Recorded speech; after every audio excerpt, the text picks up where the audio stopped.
너희 안에 이 마음을 품으라. 곧 그리스도 예수의 마음이니 그는 근본 하나님의 본체시나 하나님과 동등됨을 취할 것으로 여기지 아니하시고 오히려 자기를 비워 종의 형체를 가지사 사람들과 같이 되셨고 사람의 모양으로 나타나사 자기를 낮추시고 죽기까지 복종하셨으니 곧 십자가에 죽으심이라.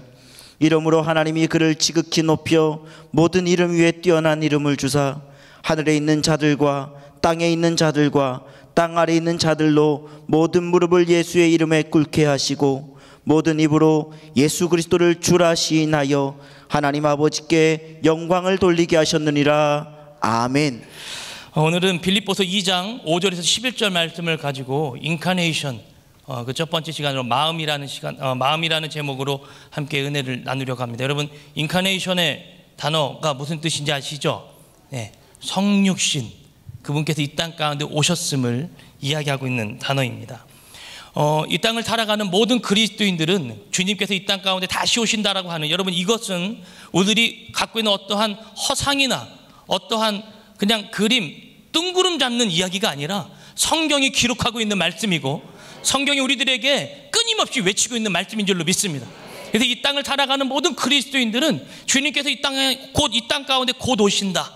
여러분, 초대교회의 사람들은요 그 마음을 품고 살았습니다. 근데 그 주님이 우리들의 시간적 개념으로 정말로 오지 않으시는 거예요. 정말 언제 오실지 모르겠어요. 무뎌졌죠. 그래서 어찌 보면 우리들의 신앙도 그러한 모습에 따라 계속해서 도태되어지는 것은 아닌가 좀 생각해 봅니다. 여러분, 더 허리띠를 졸라매고 주님 다시 오신다 하셨으니까요. 주님은 도적같이 오신다 하셨거든요. 여러분, 언제 도적이 벨누르고 오는 도적이 있습니까? 그런 도둑 없죠. 아무도 모르게 우리 주님 오십니다. 여러분, 깨어서 기도하고 주님의 나라로 소망할 수 있기를 축복합니다. 한 6, 7년 전인가요? 제가 이제 청년들과 함께 중국으로 선교를 준비했습니다. 전에 평촌에 있었던 교회에서 사역할 때의 일입니다. 청년 아이들과 이렇게 말씀을 나누고 하는데 이 친구들은 굉장한 패배주의에 빠져져 있었습니다. 여러분, 패배주의 아시죠? 우리는 안 돼, 우리는 어려워, 우리는 힘들어 라고 하는 그 이상한 패배주의에 이 아이들이 굉장히 깊숙하게 빠져 있었습니다. 그래서 잘 나오던 청년들도 갑자기 교회에 안 나오고 그런 상황 가운데 제가 그 교회에 이렇게 가서 사역을 하게 됐습니다. 근데 이 청년들을 보니까요, 여러분, 학벌이 좋아요. 예, 저는 지방대 출신이거든요. 지방. 근데 우리 아이들은 거의 다 뭐 수도권, 인서울 했던 이런 아이들입니다. 근데 자기 학벌과는 전혀 다르게 이 아이들의 자존감은 굉장히 밑으로 쿡 떨어져 있고, 그리고 사회에서 자기가 어떤 취업을 못했다라고 하는 이러한 생각 때문에 굉장히 힘들어하는 청년들이었습니다. 그리고 아까 말씀드렸던 것처럼 굉장한 패배주의에 빠져 있어서 무엇을 해도 안 되는 거예요. 이 정도입니다. 말씀을 읽으면 여러분 은혜를 받으시죠? 은혜를 좀 덜 받으시는군요. 네. 네. 말씀을 읽으면 여러분 은혜가 되시죠, 그죠? 근데 이 아이들은 말씀을 읽어도 그냥 그런 거예요. 시들시들한 거예요. 야, 너를 구원하셨대? 그래서요. 거의 이런 식으로 반문이 터져 나오는 아이들입니다. 근데 그 아이들이 신앙이 없었던 아이들이 아닙니다. 뜨거웠고 열정도 있었던 아이들이었습니다. 그래서 제가 선택했습니다. 저는 저번에 MBTI를 하다 보니까 제 성격이 ENFP가 나왔습니다. ENFP는 극단적, 그리고 굉장히 스파크형, 종잡을 수 없는, 주변 사람들이 힘들어지는 형입니다. 제가 그런 형이고 우리 담임 목사님도 그런 형입니다. 네. 제가 그 ENFP 형에 가니까 굉장히 신기했습니다. 네. 우리나라에 몇 없대요. 네. 어떤 분이 그러더라고요. 절 이렇게 좋게 얘기해 주시려고 하는지 그런 ENFP 이 유형들이 세상을 바꾼다고 했습니다. 그래서 저도 소망을 갖고 내가 이상한 사람이 아니구나. 나 때문에 힘들어지는 주변 사람들은 있을 수 있겠지만 그래도 세상을 바꿀 수 있는 힘이 그래도 나한테 있다니까. 우리 ENFP 유형에 있다니까요. 네. 죄송합니다. 혼자 떠들었습니다. 네. 그래서 이 아이들에게 말씀을 가르치고 기도도 하는데요. 여러분, 제가 그랬어요. 이거 내가 기도를 인도를 잘 못하나? 말씀을 잘 못 가르치나? 뭐 그러기도 했겠죠. 근데 제가 극단적 선택을 했습니다. 뭐라 그랬냐면, 야, 성경 다 덮어. 기도도 이제 잠깐 그만해. 그리고 제가 이 아이들에게 한 게 중국 가자 그랬습니다. 중국을 갑자기 왜 가요? 이제 앞으로 2개월 후에 정확하게 1월 달에 중국 갈 거야. 그러니까 제가 그때 전도사 때인데, 전도사님 중국을 갑자기 왜 가냐고요? 너희들이 가서 봐야 할 게 있을 것 같아. 중국 가자. 이 아이들은 한 번도 선교 이런 여행을 자기네들 스스로 준비한 적이 한 번도 없습니다. 그냥 위에 장년들이 다 준비해주면 거기에 돈 내고 참여했던 이런 아이들이었거든요. 그래서 그랬습니다. 너희들이 다 준비해봐. 선교사님은 어떻게든, 전사인 내가 어떻게든 이렇게 거기서 가이드 할 분은 내가 알아올 테니까 일단 준비는 너희들이 하는 거다. 어떻게 준비하죠? 근데 사실 속으로 저도 그랬어요. 신학교에서 선교 준비하는 방법을 가르쳐주지 않습니다. 어떻게 선교를 준비하고, 어떻게 뭐 비행기를 티켓은 어떻게 끊어도 어떤 노선을 어떻게 짜서 어떻게 가야 되는지를 전혀 가르쳐주지 않습니다. 게다가 중국이잖아요. 중국에 선교 가려고 이렇게 저도 주변 사람들이나 뭐 선교사님들이 통해서 이렇게 알아보니까요, 중국은 언어 훈련을 해야 된대요. 호칭도 바꿔야 돼요. 목사라고 전도사라고 부르면 안 돼요. 따거 뭐 저기 선생님 이런 식으로 불러야 되는 거예요. 아이들 다 막 소통, 이 단어 연습도 하고 호칭에 대한 부분도 연습을 했습니다. 그 순간은 제가 이제 선생이 되는 거죠. 이 아이들과 이렇게 막 준비를 하는 가운데 한 명의 아이가 이렇게 얘기합니다. 아, 저희 할 수 있을 것 같습니다. 그래서 참 다행인 것은 그 청년들 중에 CCC에서 활동했던 한 청년이 있었던 거예요. 이 청년이 다행히도 중국에서 3년 정도를 자비랑 선교사로 사역을 했던 친구였습니다. 그러면 중국어는 너에게 맡기겠다. 우리는 다 한국말이고 할 수 있으면 2개월 안에 우리를 중국어를 한번 가르쳐봐라 했어요. 저 처음 배워봤습니다. 영어도 못하는데 중국어는 4개의 성주가 있는데 이 세 번째 이게 어려워요. 저는 안 되더라고요. 그러니까 그 청년이 그랬습니다. 전사님은 그냥 중국어 하지 말라고 했다가 굉장히 걸릴 수가 있으니까, 애매해질 수가 있으니까 하지 말고 그냥 우리 준비하는 거나 열심히 이렇게 하자고. 이렇게 막 이렇게 준비하는데요, 1월 1일인가요? 이 영시예배를 드리고 그 다음 아침에 이제 출발을 하는 코스로 잡았습니다. 그런데요, 영시예배를 드리고 그 다음 아침에 이제 교회에 다시 모였습니다. 그래서 이제 공동 물품을 서로 이렇게 짜는데, 다 가방 열어봐. 그랬더니 제가 그런 얘기를 했거든요. 나는 잘 모르겠는데 왠지 그래야 될 것 같다. 중국 가면 중국 음식을 잘 먹기로 하자. 자, 라면 빼고, 고추장 과감하게 빼고, 김 빼고, 오직 중국 음식만 먹자라고 얘기를 했습니다. 그때 이 아이들이요, 눈이 막 뒤집어지고 막 거의 욕 나오기 직전인 거예요. 그래서 제가 하나씩만 넣을까? 그래서 하나씩 막 넣는데요, 개중에 이제 이런 아이가 나옵니다. 자기 짐을 가볍게 하려고 공동짐에서 몇 개를 빼는 거예요. 그리고 라면도 몇 개 이렇게 빼기 시작합니다. 그러면서 뭐예요? 가방은 가볍게 하고 다 짐칸에 넣으려고 하는 거죠. 그래서 제가 뭐 눈치는 조금 있거든요. 없어도. 그걸 딱 보고 얘한테 소위 지랄을 했습니다. 너 이 새끼, 너 공동인데 우리 지금 하나로 묶였는데 너만 편하려고 이게 똑바로 안 싸! 막 이러면서요, 아침 대바람부터 막 화를 내면서 짐을 막 이렇게 싸기 시작했는데요, 아이들의 마음이 그때 다쳤어요. 다친 게 아니라 스크래치, 다쳤다고요. 아이들이 다친 거예요. 마음이 다친 게 아니고 다쳤어요. 그래서 그 아이들의 마음을 이렇게 살살 이렇게 달래면서 이렇게 가는데, 저도 이제 인천까지 가는데, 공항까지 가는데 저도 마음이 이제 불편해지기 시작했습니다.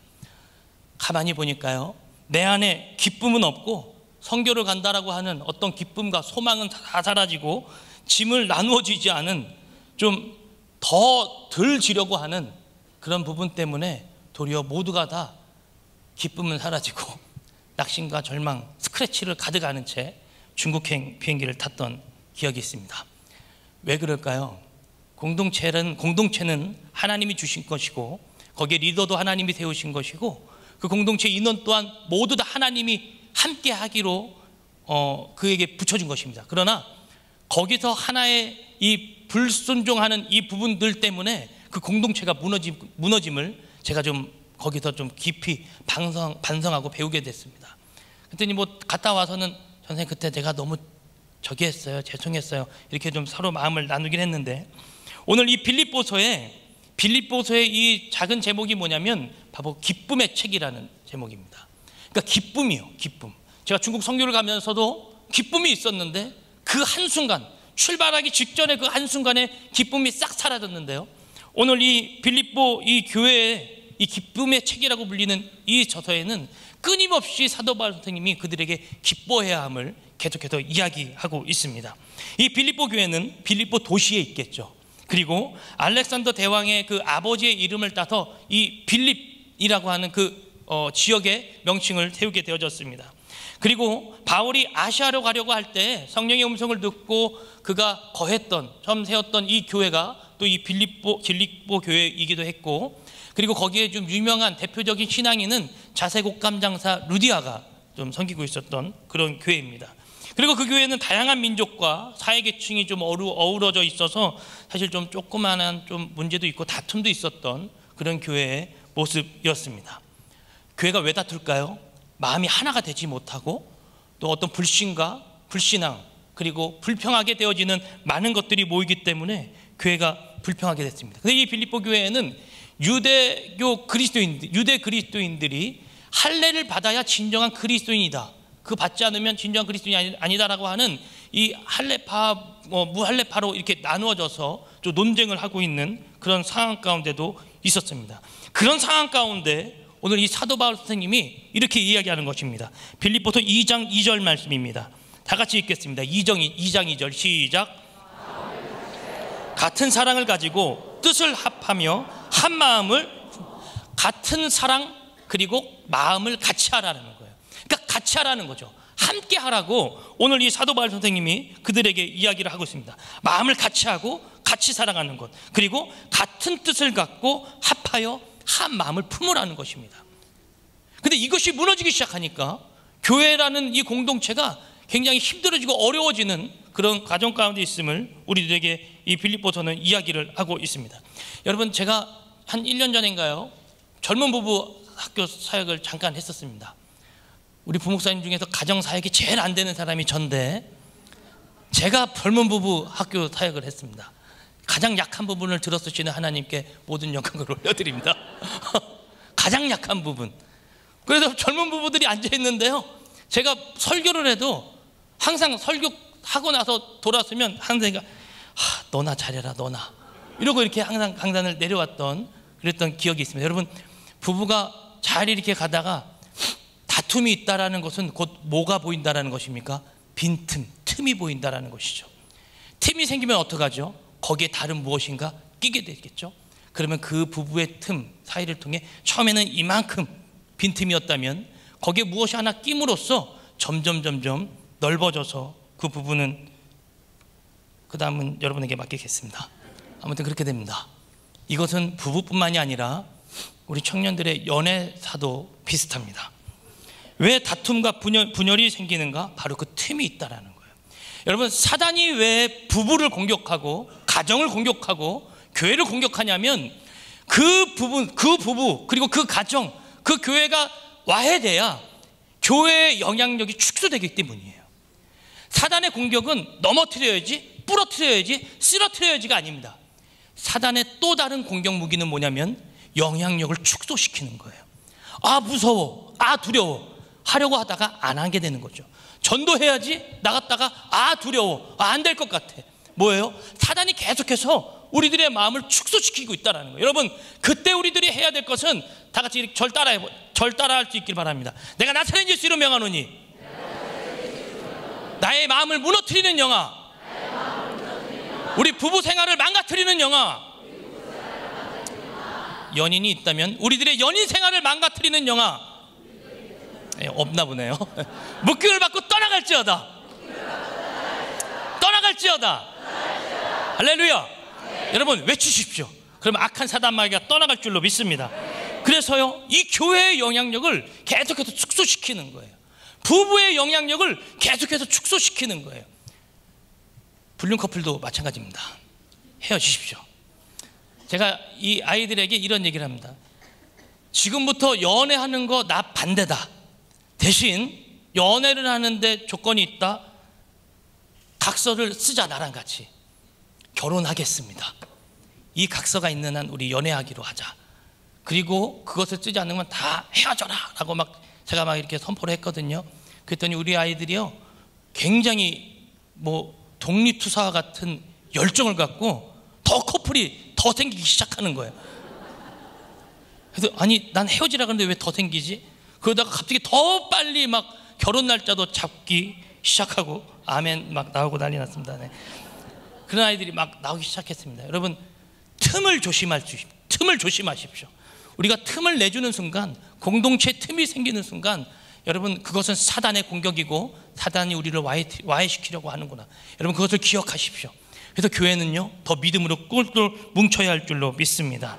사단은 우리들에게 그것을 노리고 있습니다. 그래서 에베소서 6장 말씀을 잠깐 볼까요? 에베소 6장 말씀입니다. 6장 12절 말씀을 보도록 하겠습니다. 에베소서 6장 12절부터 14절까지 14절부터 16절까지 보도록 하겠습니다. 죄송합니다. 다 같이 읽겠습니다. 시작. 그런즉 서서 평안의 복음이 준비한 것으로 신을 신고 모든 것 위에 믿음의 방패를 가지고 이로써 등이 악한 자의 모든, 여러분, 전신갑주의 이 앞에 있는 세 가지와 뒤에 있는 세 가지를 좀 나누자면, 앞에 있는 세 가지는 다 부착하는 무기입니다. 부착하는 무기. 진리의 허리띠, 의의 흉배, 복음의 신, 이거는 부착하는 무기예요. 근데 이 16절부터 등장하는 이 무기는 믿음의 방패와 성령의 검과 구원의 투구는요, 제가 잠시 쉴 때 내려놓을 수 있는 거예요. 전사가 이 전쟁에 참여하는 이 군인이요, 잠깐 내려놓을 수 있는 거라고요. 근데 요 앞에 있는 세 개의 무기와 이 뒤에 후반부에 등장하는 이 세 개의 무기를 이 구분하는 지점에 16절 다시 한번 띄워주시겠습니까? 에베소서 16절 다 같이 읽겠습니다. 초반부에 시작. 모든 것 위에 믿음의 방패를 가지라는 거예요. 여러분, 다른 걸 다 가져도 되는데요, 그 위에 뭐예요? 믿음의 뭐예요? 방패를 취하라, 그 말입니다. 여러분, 믿음의 방패가 있어야 사단이 쏘는 불화살을 막을 수 있는 줄로 믿습니다. 우리들에게 어떠한 복음의 칼이 있고 구원의 칼이 있고 구원의 투구가 있고 진리의 허리띠와 의의 흉배와 복음의 신이 있다 하더라도, 여러분, 방패가 없이는 전사는 나가서 싸울 수가 없는 거예요. 여러분, 믿음을 가질 수 있기를 축복합니다. 오늘 에베소서 6장 16절에 나오는 이 방패는 뭐라고 표현했냐면 바로 믿음이라고 표현을 하고 있습니다. 교회는 더욱더 믿음으로 똘똘 뭉쳐야 할 줄로 믿습니다. 부부는 더 똘똘 뭉쳐야 됩니다. 연인도 마찬가지입니다.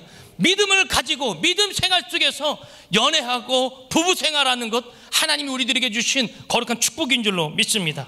그래서 우리들은 그것을 붙드는 거예요. 그래서 공동체의 힘은 다른 데 있지 않습니다. 공동체의 힘은 물질에 있지 않습니다. 공동체의 힘은 숫자에 있지 않습니다. 공동체의 힘은 믿음에 있는 줄로 믿습니다.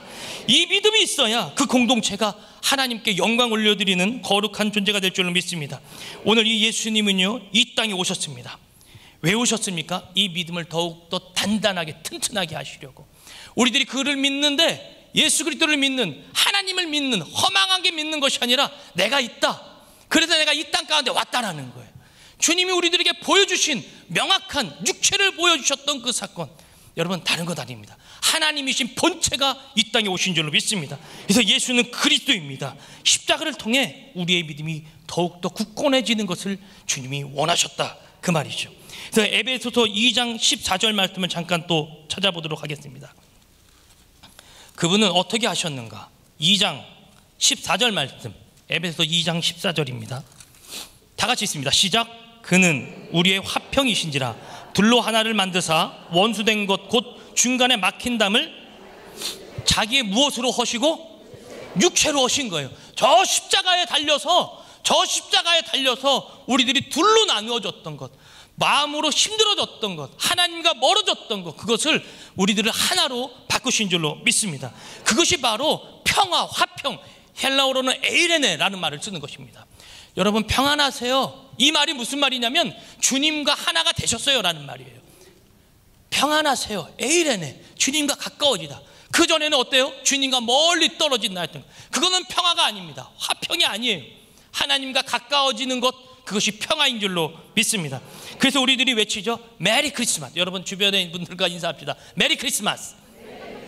3월 달에 이걸 외치니까 참 감동이 안 오시죠? 그죠? 메리 크리스마스.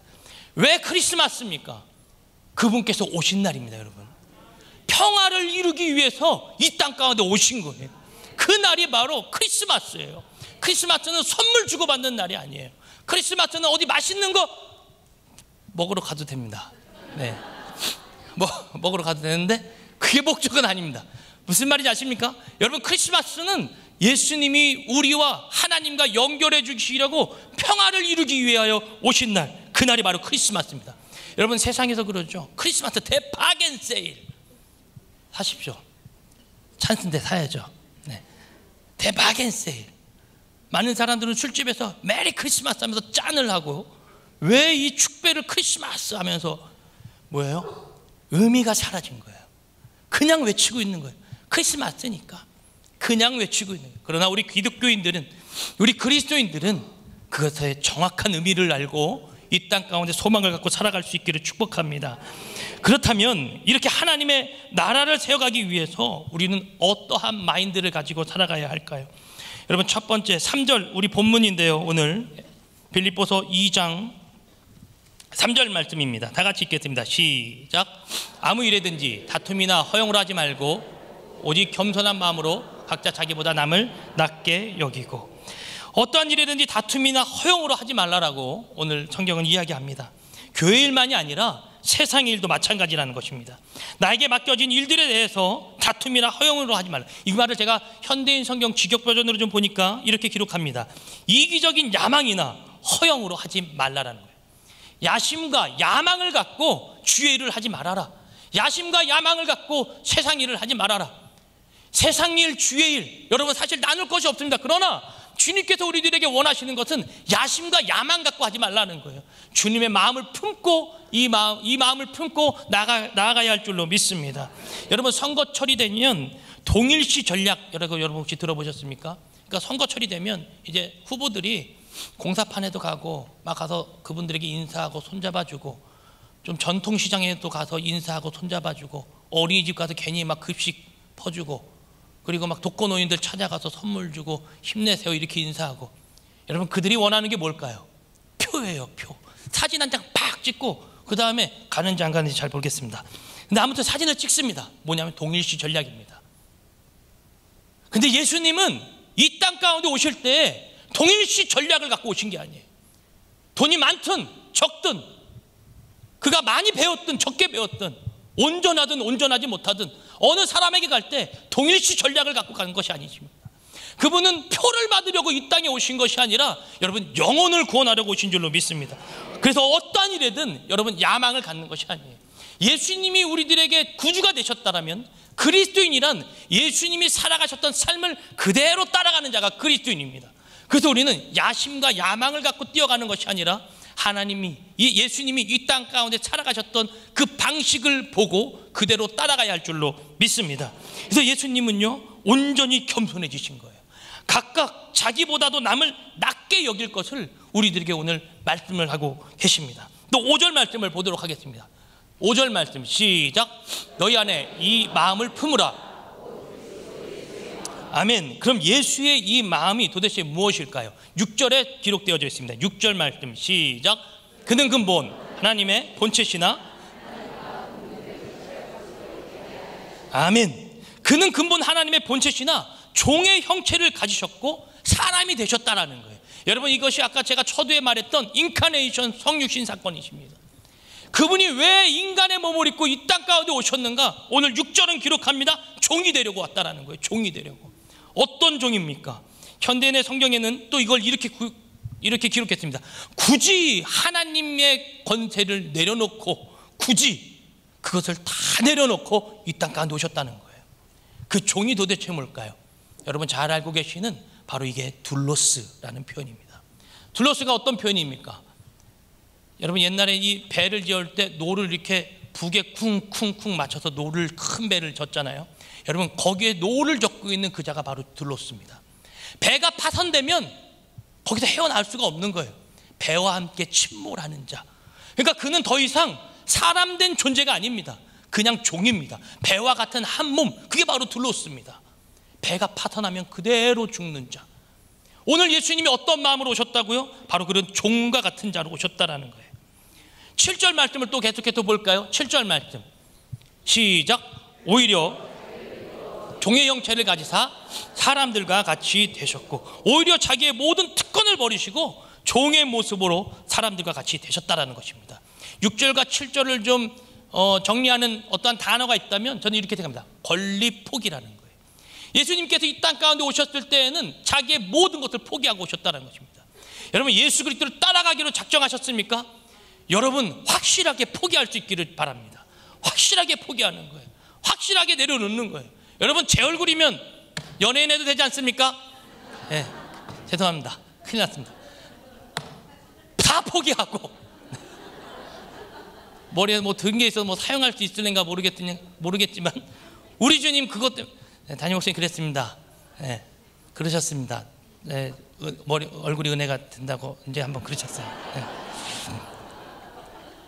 바로 이 권리 포기라는 이 단어는 저와 같은 사람 때문에 나온 단어는 아니고요. 여러분, 원더걸스라는 이 팀을 아십니까? 원더걸스 이 가수 팀인데요, 여기에 이 리더였던 선혜라는 양이 있습니다. 이 자매는 당시 2007년도인가요? 그때 당시 이 노바디 이런 곡으로 아주 전국을 제패하고 미국까지 건너가서 거기서도 이 상위 차트에 오르는 그런 놀라운 위력을 발휘했죠. 근데 이 정상, 그러니까 가수로서 어떻게 최정상에 있는 그때에 이 여자가 그 가수를 내려놓습니다. 최정상의 때. 혼자 솔로 가수도 아니잖아요. 5인조 여성 그룹이거든요. 근데 리더가 거기서 이것을 내려놓는 거예요. 왜 내려놨냐면 한 선교사님을 만났습니다. 그리고 그 선교사님에게 복음을 들었는지 어떻게 됐는지 그 선교사가 결혼을 합니다.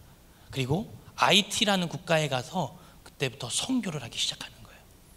한 기자가 그 여인에게 가서 이렇게 물었습니다. 그 정상에 있는 가수의 거기에 있으면 많은 것들을 누리고 당신이 많은 것을 가질 수 있을 텐데 왜 그것을 내려놨어요? 어떻게 그것을 내려놓을 수 있는 용기와 힘이 생겼습니까? 라고 했더니 이 여인이 이 선혜라는 양이 이렇게 이야기했습니다.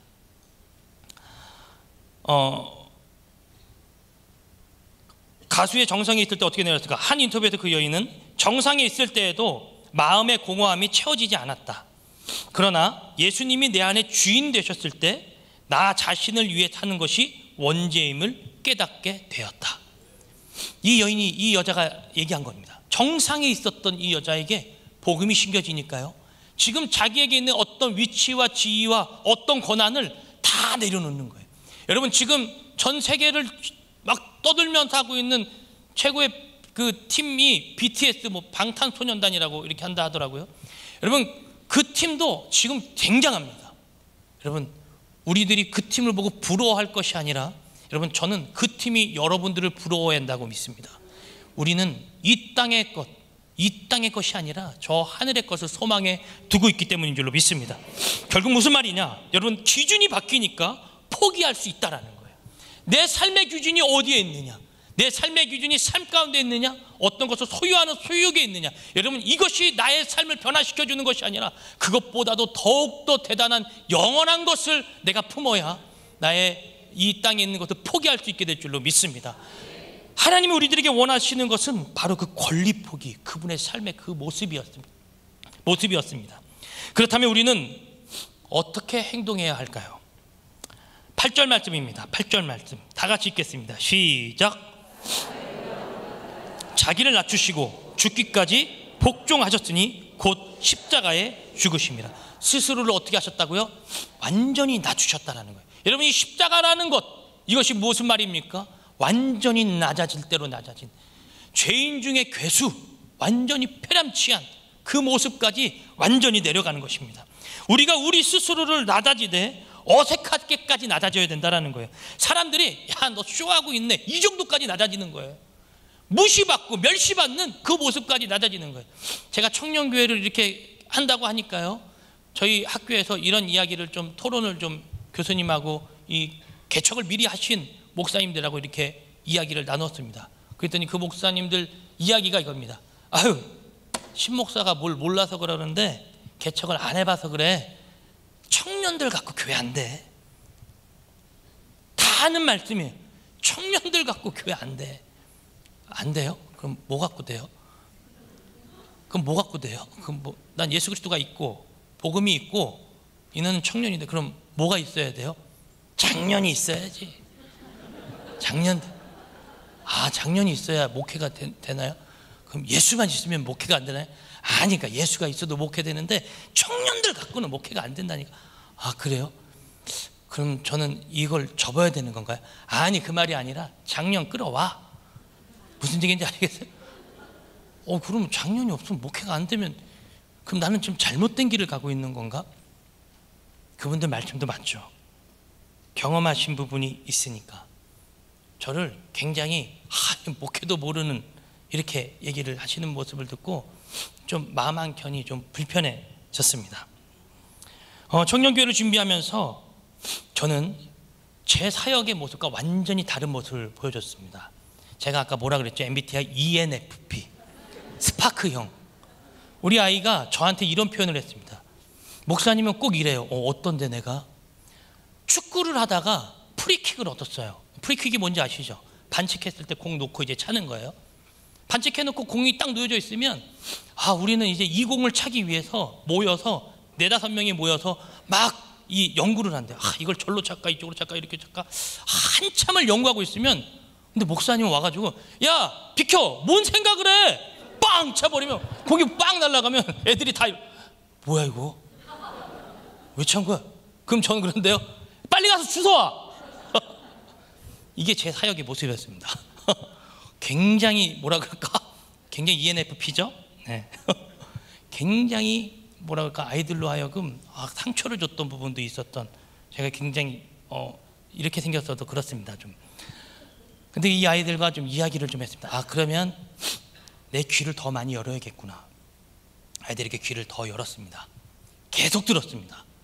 뭘 요구하는지 무엇을 원하는지 너희들이 원하는 교회가 무엇인지 교회가 도대체 뭘 해야 되는지 나는 목사라서 그냥 교회 그러면 짝짝짝 장언자 놓고 강대상 세워놓고 스피커 놓고 마이크 놓고 악기 놓고 그리고 찬양하고 기도하고 뜨겁게 하는 거. 이건 내가 생각하는 교회인데 너희들이 생각하는 교회는 뭐야?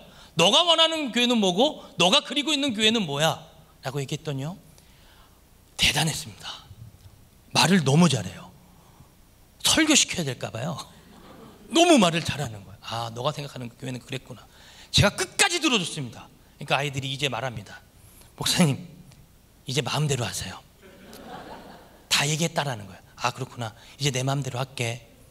그럼 나 다시 ENFP의 성향을 갖고 스파크형으로 다시 끝까지 그들의 이야기를 들어주는 거예요. 제가 여기서 이걸 또 하나 배웠습니다. 하나님 들어주는 거거든요. 계속해서 끊임없이. 그래서 기도를 안 했다라는 것도 아닙니다. 계속해서 기도하며 들어주었습니다. 이제 따라가겠습니다라는 이야기를 듣기까지 정말 길면 길고 짧으면 짧은 몇 개월의 시간을 보냈던 것입니다. 오늘 성경은 이야기합니다. 그러니까 너 자신의 권리를 내려놓고 낮아질 대로 낮아져라. 두 번째 8절 말씀 이제 후반부인데요. 뭐라고 기록되어져 있냐면 복종하셨으니 곧 십자가에 죽으심이라. 죽기까지 복종하셨으니 곧 십자가에 어떻게 했다고요? 돌아가시 죽으셨다. 죽기까지 복종하는 거예요. 신앙 연수가 오래되면 복종과 순종이 잘 되는 줄 우리 착각합니다. 아니 그렇지 않습니다. 저는 목사 안수 받으면 복종과 순종이 자연스럽게 될까요? 아니 전혀 그렇지 않습니다. 사람은 안 된다라고 성경은 기록하고 있습니다. 이것이 성경이 말하고 있는 우리들에 대한 팩트예요. 팩트. 너넨 안 돼. 너는 불가능해. 맞습니다. 성경 어디에도 우리 보고 된다라고 했던 구절은 단 한 구절도 없습니다. 그러나 성경이 우리들에게 소망을 주고 있는 것은 무엇이냐면 너는 안 되지만 너를 창조하시고 이 땅을 만드신 주님은 된다. 너가 주님께 있으면 너는 가능하다. 너가 있으면 너는 불가능한 존재지만 주님과 함께하면 너는 가능한 존재가 되어진다. 여러분 이것이 우리들에게 던지는 진리의 말씀인 줄로 믿습니다. 그래서 우리는 혼자는 전혀 할 수 없는 그러한 존재죠. 그래서 오늘 성경은 얘기합니다. 죽기까지 끝까지 복종하라는 거예요.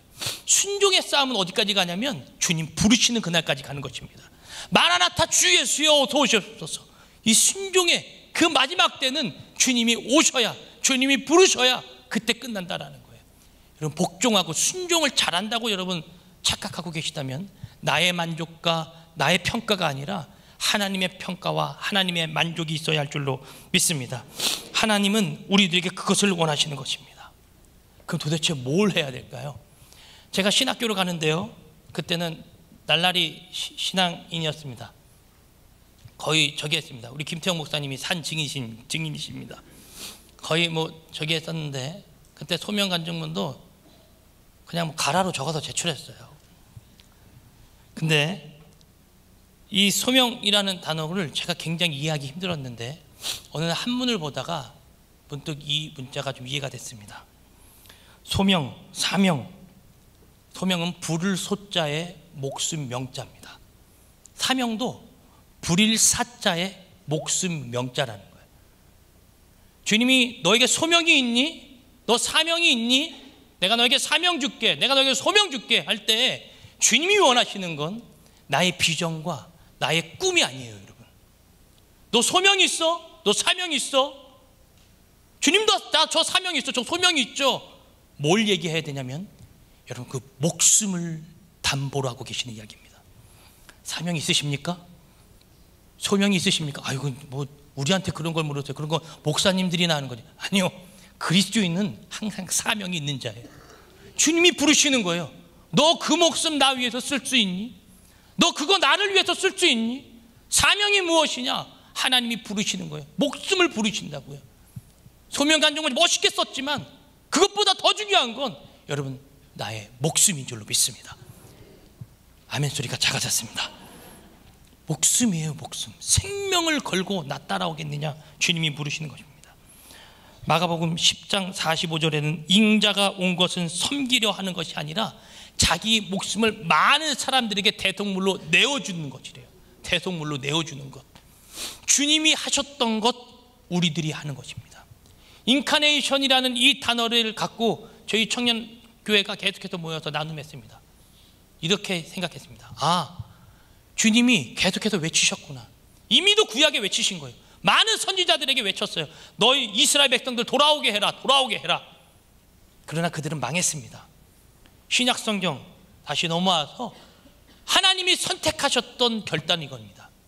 인간의 몸을 입고 내가 저곳으로 내려가리라. 저희 청년교회가 선택하고 있는 어떻게 보면 가장 핵심이 되는 이 사역의 모토가 뭐냐면 바로 인카네이션입니다. 교회에서 외쳐서 저들이 안 온다면 목사인 내가 교회를 나가겠다. 저들의 문화를 입고 저들의 문화 속에서 그럼 우리가 외쳐야겠다. 하나님이 인간의 몸을 입고 이 땅 가운데 오셨던 것처럼 우리는 문화를 입고 저들의 문화 속으로 들어가자. 여러분 청년교회를 위해서도 함께 기도해 주십시오. 여러분들의 사명과 여러분들의 소명이 무엇인지 아십니까, 여러분? 하나님이 하셨던 것처럼 여러분들의 삶 속에 여러분들의 직업을 갖고 그 직업의 현장 속에서 예수 그리스도의 복음을 전하는 것이 주님이 원하시는 소명이요 사명인 줄로 믿습니다. 하나님 우리들에게 말씀하시는 거예요. 제가 한 가지의 찬양을 가져왔는데요, 성교 한국이라는 이 찬양, 갑자기 말씀을 준비하다가 이 찬양이 떠올랐습니다. 한 3일 전에 우리 청년들과 나눴던 찬양인데요, 이 찬양이 이렇게 가사가 적혀 있습니다. 영원한 주님의 십자가 사랑 우리를 재촉하시네. 복음 들고 예루살렘 향해 일어나 너 거침없이 나아가라. 모진 고난 핍박이 와도 우리 믿음 더욱 견고해. 선포하리 하나님 나라 주님의 교회 승리하리라. 바로 이렇게 되는 찬양이거든요. 함께 좀 고백하시면서 오늘 좀 기도하는 시간을 좀 가졌으면 좋겠습니다.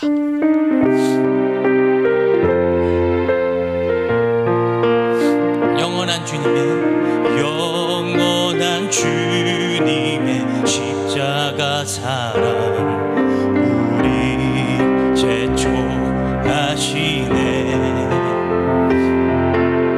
복음 들고 예루살렘 향해 일어나 너 거침없이 나아가라.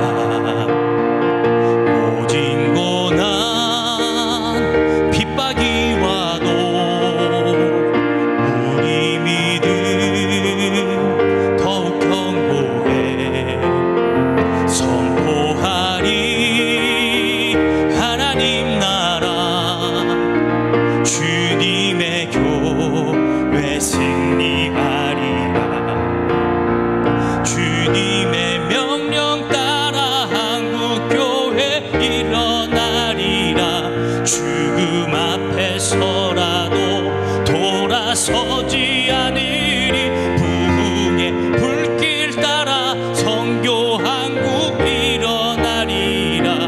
우리 주님 다시 오실 때까지 다 같이 고백할까요?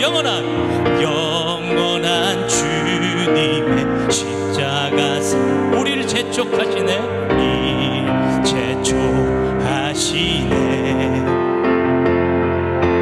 복음 들고 예루살렘 향해 일어나. 너 거침없이 나아가라. 모진 고난 핍박이 와도 우리 믿음 더욱 견고해. 선포하리 하나님 나라. 주님의 교회 승리하리. 아멘. 주님의 명령 따라 한국교회 일어나리라. 죽음 앞에서라도 돌아서지 않으리. 부흥의 불길 따라 선교 한국 일어나리라. 우리 주님 다시 오실 때까지. 이게 사실은 중국 찬양입니다. 중국의 한 사람이 갖고 간 이 찬양인데요. 제가 중국 선교 아까 갔다 그랬잖아요. 거기에 갔는데요, 많은 중국 동포들이 이 찬양을 계속해서 부르는 거예요. 굉장히 감동이 됐습니다. 한국어로 불러주는 거예요. 근데 거기에 제가 어느 현장에 갔냐면 백두산에 청년들하고 갔다가 한 고아원에 갔습니다. 고아원에 갔는데 거기에 이제 아이가 있는 거예요. 보육원이에요. 근데 그 아이가 어떤 아이냐면 북한에서 탈출한 이 여자가 중국인 남자랑 결혼해서 낳은 아이예요. 근데 이 공안들에게 이것이 적발돼서 이 여인은 북한으로 다시 잡혀가요. 끌려가요. 기차에 한 량에 막 100명씩 200명씩 막 그냥 짐짝처럼 구워져서 몇 시간씩 기차를 타고 다시 중국으로 넘어가는 거예요. 거기서 모진 고난을 받고 다시 풀려납니다. 이 아이는 그 보육원에서 그렇게 자라나는 거예요. 엄마를 한 살 때 태어났을 때 보고 못 보는 거예요. 근데 이 엄마가 아이가 보고 싶어서 다시 북한을 탈출합니다.